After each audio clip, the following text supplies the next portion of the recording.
Good morning everyone. मैं मौनिक Damania टिकविक securities की ओर से और ये है आपका प्री मार्केट आउटलुक फॉर 2 जुलाई। तो चलिए देखते हैं कि ग्लोबल मार्केट में कैसी ट्रेडिंग हुई है और इंडियन मार्केट्स के क्या ट्रेडिंग लेवल बनते हैं। तो अमेरिकन मार्केट से हम शुरू करते हैं। हमारे सामने जो है वो डाउ जोन्स का चार्ट है और जैसे कि हम देख सकते हैं डाउ जोन्स जो है वो -14 पॉइंट क्लोज हुआ है। इसका मतलब ये है कि ये जो है वो फ्लैट ही क्लोज हुआ है, लेकिन इसने जो है वो कल एक नया ऑल टाइम हाई लगाया था और ऑल टाइम हाई लगाने के बाद जो है वो हमें सेलिंग प्रेशर देखने को मिला और डाउ जोन्स जो है वो फ्लैट क्लोज हुआ है। तो देखते हैं कि आगे आने वाले दिनों में डाउ जोन्स भी जो है वो कैसा परफॉर्म करता है, क्योंकि रैली जो है वो काफ़ी इंटैक्ट है और कोई भी साइन जो है वो नेगेटिविटी का हमें दिख नहीं रहा है डाउ जोन्स के अंदर। तो देखते हैं कि आगे आने वाले दिनों में डाउ जोन्स जो है वो कैसा परफॉर्म करता है।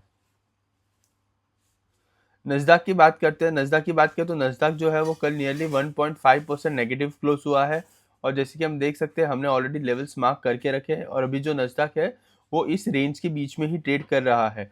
तो हमें यही देखना है आगे आते हुए दिनों में कि ये जो है ट्रेंड कैसे चेंज होता है। अगर ये जो रेसिस्टेंस हमने मार्क करके रखा है 30,500 के करीब, अगर वो ब्रेक होते हैं तो हमें एक अच्छा सा अपमूव देखने को मिलेगा। नहीं तो ये इधर ही कंसोलिडेट होता रहेगा और सपोर्ट्स भी जो है वो हमने मार्क करके रखे हैं 28,500 के है।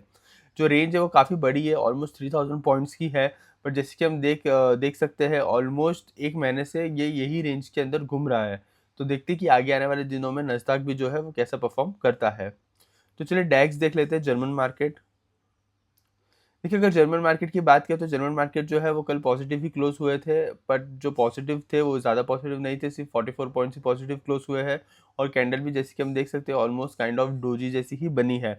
और हाँ, ये भी हम डिस्कस कर ही रहे हैं कि जर्मन मार्केट भी जो है वो काफ़ी कंसोलिडेशन फेज में ही चल रहा है। एज सच कोई हमें बड़ा मूव देखने को नहीं मिला है पिछले 2 वीक्स से। तो देखते हैं कि आगे आने वाले दिनों में भी जो जर्मन मार्केट है वो कैसा परफॉर्म करते हैं। क्लोजिंग तो अच्छी है, हो सकता है कि हाई प्रोबेबिलिटी है कि यहाँ से एक अच्छा सा अपमूव ही आना चाहिए, बट देखते हैं कि जर्मन मार्केट कैसा परफॉर्म करेंगे। तो चलिए एशियन मार्केट देख लेते हैं। एशियन मार्केट में जो ट्रेडिंग जो है वो शुरू हो चुकी है, तो हम चाइना मार्केट से शुरू करते हैं। देखिए, चाइना मार्केट की बात करें तो चाइना मार्केट जो है वो नियरली 1.4% पॉजिटिव ट्रेड कर रहे हैं और जो सपोर्ट के लेवल ब्रेक कर चुके थे वो 4 दिन पहले, आज जैसे कि हम देख सकते हैं उससे कोशिश की है ऊपर जाने की। विक जो है वो काफ़ी बड़ी बनी है, बट अगर ये क्लोजिंग जो आती है जो हमने लेवल्स मार्क करके रखे हैं, तो हो सकता है कि हमें एक थोड़ा सा अपमूव भी देखने को मिल सकता है चाइना मार्केट में। तो देखते हैं, क्लोजिंग के ऊपर डिपेंड करता है। अगर 23,230 के ऊपर क्लोजिंग आती है आज, तो हो सकता है कि हमें आगे आने वाले दिनों में और थोड़ा सा अपमूव देखने को मिल सकता है। तो देखते हैं कि चाइना मार्केट आज कैसे परफॉर्म करते हैं। चलिए जापान मार्केट देख लेते हैं। देखिए, जापान मार्केट की बात करें तो जापान मार्केट नियरली जो है वो 1% नेगेटिव ट्रेड करे और जैसे कि हम यहाँ पे देख सकते हैं विक जो है वो काफ़ी बड़ी बनी है। मतलब ये नियरली ऑलमोस्ट 2% नेगेटिव ट्रेड कर रहे थे और 1% की रिकवरी हमें अब तक देखने को मिल चुकी है। देखते हैं कि आज के ट्रेडिंग सेशन में जापान मार्केट कैसा परफॉर्म करते हैं। हो सकता है कि ये जो नेगेटिव है वो फ्लैट से पॉजिटिव भी क्लोज हो सकते हैं, क्योंकि हमें जो है वो नीचे से अच्छी खासी बाइंग देखने को मिली है और जो विक है वो काफ़ी बड़ी बनी है। तो देखते हैं कि जापान मार्केट जो है वो कैसा परफॉर्म करते हैं आज के ट्रेडिंग सेशन में। चलिए गिफ्ट निफ्टी देख लेते हैं कि गिफ्ट निफ्टी जो है वो हमें क्या इंडिकेट कर रही है। देखिए, गिफ्ट निफ्टी की बात करें तो गिफ्ट निफ्टी जो है वो नियरली 140 पॉइंट्स पॉजिटिव ट्रेड कर रही है और जैसे कि हम देख सकते हैं 100 ईएमए के अबाव ट्रेड कर रही है और 24,182 के करीब ट्रेड कर रही है। तो हो सकता है कि आज हमें भी ऑलमोस्ट बड़ा गैप अप देखने को मिल सकता है हमारे मार्केट में। तो चलिए हम जो है वो लेवल्स मार्क कर लेते हैं। देखिए, निफ्टी की बात करें तो निफ्टी की जो कल क्लोजिंग आई है वो ऑलमोस्ट 24,000 के पास ही आई है, ऐसा हम कह सकते हैं। और आज जो है वो गिफ्ट निफ्टी ऑलमोस्ट 24,182 के करीब ट्रेड कर रही है, ऑलमोस्ट 140 पॉइंट्स के गैप अप का इंडिकेशंस दे रही है। अगर हमें 100 पॉइंट्स भी गैप अप देखने को मिलता है तो मार्केट जो है वो 24,100 के करीब ओपन हो सकता है। बट 24,150 जो है वो बहुत ही ज़्यादा स्ट्रॉन्ग रेसिस्टेंस है और हम ये पहले भी डिस्कस कर चुके हैं। तो देखते हैं कि आज की जो क्लोजिंग आती है वो हमें 24,150 के अबव देखने को मिलती है कि नहीं देखने को मिलती है, या ऐसा भी हो सकता है कि गैप अप के बाद जो है वो हमें सेलिंग प्रेशर देखने को मिलेगा और उसके वजह से हमें जो है वो मार्केट फिर से नेगेटिव में देखने को भी मिल सकते हैं, क्योंकि पिछले कुछ दिनों से यही हो रहा है, बड़े गैप अप के बाद जो है वो हमें फॉल ही देखने को मिला है। तो देखते हैं कि आज जो है वो हमारे मार्केट कैसे परफॉर्म करते हैं। तो चलिए, ये थी निफ्टी की बातें। एक बार जो है वो बैंक निफ्टी भी देख लेते हैं। देखिए, बैंक निफ्टी में भी गैप अप होगा। बैंक निफ्टी में भी जो रेसिस्टेंस है वो 58,500 के करीब है। अगर ये लेवल्स जो है वो क्रॉस हो जाते हैं तो उसके बाद जो है एक छोटा सा 59,250 के करीब रेसिस्टेंस है। उसके बाद तो बैंक निफ्टी में कोई रेसिस्टेंस हमें दिख नहीं रहा। हो सकता है कि बैंक निफ्टी जो है वो अपने ऑल टाइम हाई के करीब ही जाएगा और नया ऑल टाइम हाई भी हमें जो है वो देखने को मिल सकता है। तो बैंक निफ्टी जो है आज के सेशन के लिए तो 58,500 जो है वो बहुत ही ज़्यादा स्ट्रॉन्ग रेसिस्टेंस रहने वाला है और 57,800 जो है वो बहुत ही ज़्यादा स्ट्रॉन्ग सपोर्ट रहने वाला है। तो देखते हैं कि आज के ट्रेडिंग सेशन में बैंक निफ्टी भी जो है वो कैसा परफॉर्म करता है। चलिए ब्रेंट क्रूड देख लेते हैं। देखिए ब्रेंट क्रूड की बात करें तो वाह, ब्रेंट क्रूड तो दिन भर दिन नीचे ही गिरते जा रहा है। अगर हम देखें कल की क्लोजिंग तो कल जो है वो ब्रेंट क्रूड 3% गिरा था और 71.2 पे क्लोज हुआ था। आज जैसे कि हम देख सकते हैं 70.9 पे ट्रेड कर रहा है। तो ये जो है काफ़ी अच्छी न्यूज़ है और इसके वजह से हो सकता है कि हमारे मार्केट भी जो है वो काफ़ी अच्छा रिएक्ट कर रहे हैं अर्ली मॉर्निंग सेशन के लिए। तो ये एक अच्छी न्यूज़ है। जितनी ज़्यादा ब्रेंट क्रूड में गिरावट हमें देखने को मिलेगी उतना हमारे मार्केट के लिए अच्छा है। ब्रेंट क्रूड की गिरावट की वजह से ही हमने कल भी डिस्कस किया था कि नयारा जो है उसने अपने पेट्रोल और डीजल के प्राइसेस भी जो है वो घटा दिए हैं।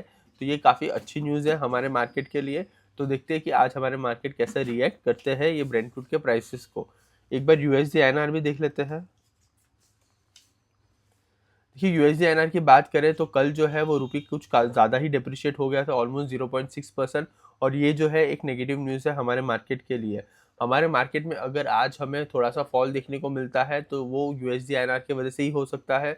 अगर रुपी डिप्रिशिएट हुआ तो ही हमारे मार्केट में फॉल आएगा। अगर रुपी अप्रिशिएट होता है तो वो हमारे मार्केट को स्ट्रेंथ देगा और हमें जो है एक और अच्छा सा अपमूव देखने को मिल सकता है। तो देखते हैं कि आज के ट्रेडिंग सेशन में जो यूएसडी आईएनआर है वो भी कैसा परफॉर्म करता है।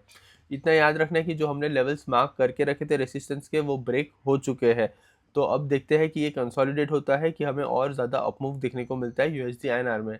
जितना ज़्यादा अपमूव उतना बुरा हमारे मार्केट के लिए और हो सकता है कि एक सेलिंग प्रेशर भी हमें आज देखने को मिल सकता है। बट देखते हैं कि यूएसडी आईएनआर जो है वो कैसा परफॉर्म करता है। तो चलिए सेक्टर टू फोकस की बात कर लेते हैं। आज का जो हमारा फोकसिंग सेक्टर होगा वो ऑटो सेक्टर ही होगा। ये पूरा वीक हमने ऑटो सेक्टर पे ही फोकस किया और मेटल सेक्टर पे फोकस किया है। पर मेटल सेक्टर की कल की क्लोजिंग जो है वो इतनी खास नहीं आई थी। बट फिर भी आज भी हम ऑटो और मेटल दोनों पे ही फोकस कर लेंगे। ऑटो सेक्टर जो है वो कल काफ़ी अच्छी क्लोजिंग आई थी। देखते कि आज जो ये मोमेंटम है वो कंटिन्यू होता है कि नहीं होता है। और एक बार मेटल का भी चार्ट बता देता हूँ आपको। देखिए मेटल के चार्ट की बात करें तो मेटल का भी जो चार्ट है वो 100 ईएमए के नीचे क्लोज आया है। हो सकता है कंसोलिडेट होकर अपमूव दे दे। बट अगर आज भी मेटल सेक्टर नेगेटिव क्लोज होता है तो हाई प्रोबेबिलिटी है कि ये जो गैप है वो फिल हो जाएगा। तो देखते हैं कि मेटल सेक्टर आज के ट्रेडिंग सेशन में कैसा परफॉर्म करता है। तो चलिए एक बार जो है वो हम FII DII का डेटा देख लेते हैं। देखिए डेटा की बात करें तो DII जो है उसने 3,100 करोड़ की बाइंग की है और FII जो है उसने 1,100 करोड़ की सेलिंग की है। तो एज सच नंबर में या हम पैटर्न में कह सकते हैं कि कोई चेंज नहीं है। DII रोज बाई कर रहा है और FII जो है वो रोज सेल ही कर रहा है। तो पैटर्न में एज सच कोई चेंज नहीं है। तो चलिए आज का जो हमारा प्री मार्केट आउटलुक है उसे हम समराइज कर लेते हैं और समराइज करते हुए तो यही कहेंगे कि अमेरिकन मार्केट्स नेगेटिव में एंड हुए हैं, जर्मन मार्केट पॉजिटिव में एंड हुए हैं। और अगर अभी हम बात करें एशियन मार्केट्स की जहाँ पे ट्रेडिंग शुरू है तो चाइना मार्केट जो है वो पॉजिटिव ट्रेड कर रहा है और जापान मार्केट जो है वो नेगेटिव ट्रेड कर रहा है। गिफ्ट निफ्टी की बात करें तो गिफ्ट निफ्टी जो है वो हमें एक आज बड़ा गैप अप की इंडिकेशन, बड़े गैप अप ओपनिंग की इंडिकेशंस दे रही है। तो आज हमें जो है एक अच्छी पॉजिटिव ओपनिंग देखने को मिलेगी। बट क्वेश्चन यही है कि ये जो ओपनिंग होगी वो सस्टेन होगी कि नहीं होगी, यही हमें उसके ऊपर आज फोकस करना है। अच्छी बात यह है कि क्रूड जो है वो 70-71 के बीच में आ गया है। बट बुरी बात यह है कि USD INR जो है वो हमारे मार्केट के लिए दिक्कतें पैदा कर सकता है। अगर रुपी डिप्रिशिएट हुआ तो हमें हमारे मार्केट में हल्की सी गिरावट या सेलिंग प्रेशर भी देखने को मिल सकता है। तो देखते हैं कि आज के ट्रेडिंग सेशन में ब्रेंट क्रूड और USD INR दोनों कैसा परफॉर्म करते हैं। सेक्टर टू फोकस की बात करें तो मेटल और ऑटो सेक्टर जो है वो हम पूरे वीक के लिए ही फॉलो कर रहे हैं। तो आज भी हम मेटल और ऑटो के ऊपर ही फोकस करेंगे। तो चलिए देखते हैं, लेवल्स तो हमने डिस्कस कर लिए निफ्टी बैंक निफ्टी के। देखते हैं कि आज मार्केट में ये दोनों कैसा परफॉर्म करते हैं। तो चलिए यही थी हमारी प्री मार्केट आउटलुक की एनालिसिस। अगर आपको ये वीडियो अच्छा लगा है तो please like share and subscribe and thank you for watching.